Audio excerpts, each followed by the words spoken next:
Have you ever been in that specific quiet moment? You're sharing a story about a difficult past event, maybe a painful relationship or a big professional failure.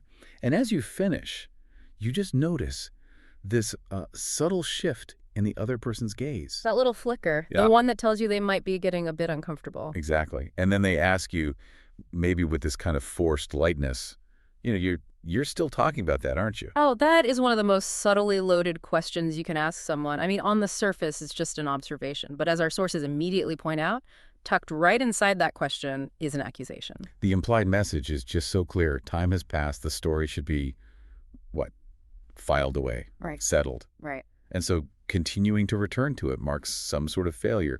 We've all been led to believe that repetition is regression. It reflects a very deep cultural bias. We have this idealized image of healing as efficiency, a clean arc, one final insight, and then, and this is crucial, polite silence. And if the story comes back up, we assume the system is malfunctioning. Why can't you just move on? Yeah, it's the question. Well, in this deep dive, we are refusing that frame entirely. Our sources are going to take us deep into understanding how a complex mind processes information. Specifically, this mechanism often described with Gestalt language processors, or GLPs. We're going to show you why this constant returning to the same ground is absolutely not looping, it's not getting stuck, it's actually a sophisticated, powerful, and essential mechanism for making meaning. And that's really the core of our mission today. For minds that process experience in this whole-to-part way, each return to the story is not a replay of a bad tape. It is a necessary reentry. The work isn't stalling at all. The work is happening precisely because the story comes back, asking us to tell the truth that we are still learning, still integrating. Okay, so let's start by drawing a really clear line in the sand, because the language we use to describe this, it matters a lot. When a person returns repeatedly to a memory, the default setting, especially in clinical and pop psychology language, is to label this as rumination. Right, and that term rumination, it's just deeply flattening. It's often pathologizing. It suggests fixation, obsession, or, simply an inability to let go. So the repetition itself becomes the evidence. It becomes evidence that the mind has malfunctioned, Yeah. a failure to metabolize the experience correctly. It's almost like you have cognitive indigestion. And the cultural pressure tied to that label is just, it's intense. The assumption is that you should be achieving this kind of psychological neatness, and moving on becomes almost a moral achievement. It proves your strength, your compliance. Yeah, and all of this relies on a very specific, and I would argue often inaccurate, model of memory. It assumes that memory is like a document. You review it, you understand it, you file it away. Yeah, and it's closed with a click. Done. Exactly.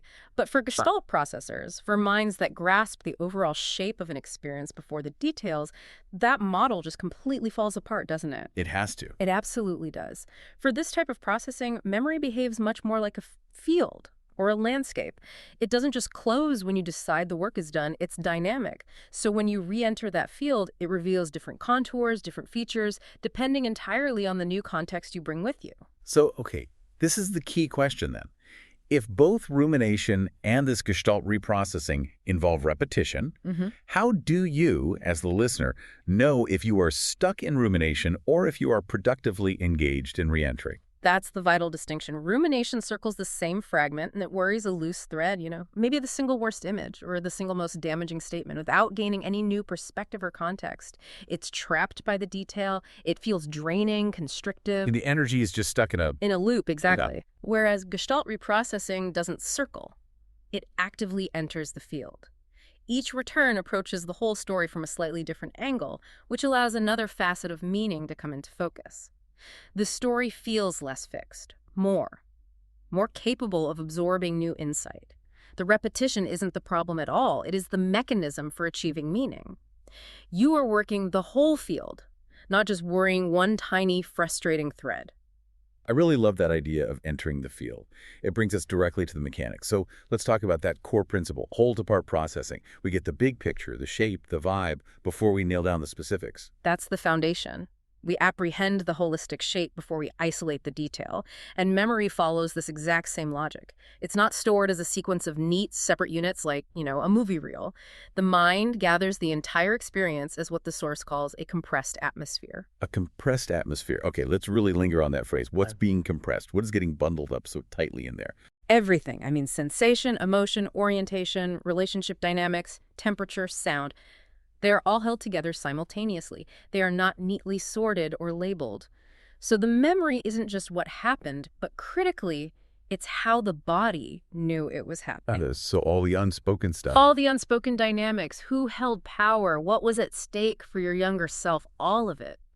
And because all of that is compressed together, you can't possibly extract all the meaning in a single efficient pass and then just set it aside. You just don't have enough language or personal context yet. The meaning has to emerge gradually, almost like a vapor escaping from that compression. Precisely. It's just the nature of the storage system. This is why the analogy of the room works so well. Imagine entering the same room, but one time you enter through the front door, the next time through a side window, and then a third time you enter via a fire escape. The room itself hasn't moved, but my perspective changes everything. I'd noticed the dust patterns on the floor from the window, but I'd noticed the high ceiling from the front door. And if you stand in that same landscape under shifting light, under, say, the dawn mist, then the harsh midday sun, and finally under the long shadows of dusk. The contours were always there, but new depths become visible as the light changes and as you change. That perfectly illustrates why we are not actually repeating the event. We're re-entering a field of experience that is just alive with information that we couldn't process the first time around. So each telling, even if the events are identical, is truly a reconfiguration because the speaker is different. Absolutely. The whole experience remains constant, but because we have aged or gained safety or acquired new insight, a new part of that compressed atmosphere steps forward, finally ready to be articulated, ready to be named. And this is where it gets really important, especially when we start talking about trauma. The sources argue that trauma inherently breaks the story. How does recursion, this repeated reentry, then serve to repair something that seems so fundamentally shattered? Well, trauma is fundamentally an interruption of coherence. The experience arrives faster than your ability to organize it using language or logic. The result is often described as sensation without sequence. Sensation without sequence. Okay, for the listener, what does that practically feel like? It feels like disorientation. You have these insistent images, jarring sounds, overwhelming emotional charges. They are present and vivid, but they're completely unmoored from time. They're placed outside of a logical timeline. The system just lacks a structure or a shape strong enough to carry the weight of what happened. So the rupture isn't about the memory being too powerful. It's that it lacks the structure to be metabolized safely. Yes, exactly. Too much information is held at once, and it doesn't fit together, and this is why returning is mandatory. Each retelling begins to rebind what was split apart. Fragments that couldn't previously sit together are brought back into relation. With every version, the story gains more structure, more shape, and crucially more context that can hold it. It sounds less like reprocessing and more like construction work happening in slow motion. That's a perfect way to put it. The source frames this idea so beautifully. Repetition is not a failure to integrate. It is the integration. It functions as narrative scaffolding. You are building a structure slowly enough to hold the immense weight of the truth. It's identity stitching, drawing the self and the story back together piece by careful piece. This process gradually allows you to reclaim authorship over experiences that, when they occurred, you could only endure. That reframes the entire process. The story doesn't repeat because it's broken and stuck. It repeats because it's still becoming whole. And that becoming requires patience. And time. And what's fascinating is that the raw facts, the events themselves, they don't change. What evolves is our orientation to them. It's a subtle but radical shift, you ask. Where does the weight sit now? How am I positioned in relation to what happened? I would imagine the emotional center must shift dramatically with that change in position. Oh, absolutely. What once felt overwhelming, flooding, and chaotic, a pure nervous system response, may, through repeated reentry, begin to shift into something sorrowful or quietly clarifying or maybe even righteously indignant. We start to gain critical distance. And the context widens because we are bringing our current safer selves back into that scene, right? Precisely. We gain new context. Age, emotional distance, new language, or new safety that simply wasn't available at the time of the event. Yeah. We move from being trapped in the experience to observing it with a wider lens. And I'd imagine relational understanding deepens. The grip of blame starts to loosen, whether you were blaming yourself or someone else. It does. We start to see the complexity. Who else was constrained? Who held power? What were the environmental pressures? The story becomes less solitary. Responsibility begins to redistribute itself across the landscape. And for Gestalt processors, this insight doesn't arrive as a sudden epiphany. It comes through recursion, speaking the same story from a slightly altered vantage point again and again until the shape finally fits the truth we are now strong enough to carry. This stands in such direct opposition to what our popular culture demands. We are obsessed with the concept of closure. And that obsession is deeply problematic because it relies on models of healing that are completely shaped by productivity logics. They demand visible improvement, measurable change, and clear timelines. You should process, achieve the outcome, and then be done. In this economy of efficiency, silence becomes the ultimate evidence of success.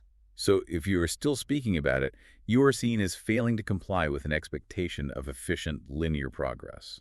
Yes, and the cost of this cultural framing is enormous. Premature silencing, the pressure to shut down the story, it interrupts the necessary integration. When people are discouraged from re-entering their own narratives, meaning doesn't resolve, it stalls. The compressed atmosphere stays locked down. So talking less becomes a proxy for health, Yeah. even if the deeper work of stitching the identity back together remains totally unfinished. And this is where the cultural pressure becomes genuinely harmful. The source material uses a really powerful phrase to describe this dynamic. This is not care. It is containment. You're being asked to contain your process for the comfort of others. For Gestalt processors, recursion is often the only route to coherence. To demand neatness is to interrupt the only way they know how to heal. Right. I can hear a listener asking, but wait, don't I need closure to be happy? If I don't achieve a final sealed version of the story, won't I be stuck forever? That's such a great question because it challenges the whole premise that closure is even possible or desirable. We shouldn't aim for the story to disappear. We should aim for the story to be carried differently. Healing isn't the story leaving, it's the story changing its weight in your hands. So what does this healing actually look like then if we abandon the idea of final closure? How do we know progress is happening if the story is still on the table? It shows up as talking differently, not necessarily less. The events are held with more precision and clarity, carried with less collapse around them. The identity stitching works because you can now say, this happened to me, rather than feeling, this is me. So the integration allows new, more accurate language to gather around the old, sometimes chaotic sensations. That's the work. What was once a wordless, overpowering emotional reaction starts to find shape and context. Not all at once, but enough to place the experience in time, rather than allowing it to overtake the present moment. But let's address a common fear. If I'm telling the story and my nervous system still responds, maybe tears surface, or I feel heat or trembling, doesn't that still feel like a step backward or a breakdown? It can feel terrifying, especially if you're used to that efficiency model, which says a healed person should feel nothing. But from the Gestalt perspective, that response is not a breakdown. It is what we call productive distress. It is the system recalibrating in real time as it integrates what was once overwhelming. The body is participating in the narrative correction. So the feeling of distress is actually evidence of the work happening, not evidence of failure. Exactly. Nothing has gone wrong because feeling still arises. Feeling is an essential part of the work because those old feelings, held in that compressed atmosphere, are finally finding their place in the new narrative scaffolding. So to synthesize all this, if we redefine healing outside the culture of efficiency, what are we really aiming for? We are aiming for coherence. Healing is not resolution, it's not the sealing off of pain. It is coherence growing slowly enough to hold the truth without shattering the self. It is the story becoming strong enough to be carried, spoken, and set down again when needed, without dismantling your identity in the process. So what's been pathologized culturally as excess, too much talking, too much remembering, too much emotion, is actually revealed as highly skilled integration. The system, far from malfunctioning, is doing exactly what it was built to do, using repetition to organize complexity. And what's most powerful here for you, for the listener, is the realization that there is no requirement to rush to a final version. There is no definitive, perfect telling that seals the story shut and proves the work is done. The story remains alive because you are alive, meaning continues to form as long as life does. We return because we are still making meaning. That is the core insight of this deep dive. It is not stuckness. It is life continuing to speak through the process of reentry. And that means the evidence of your progress might be entirely internal. The subtle changes, an adjustment in tone, a new tenderness when the memory surfaces, a clearer boundary you didn't have before.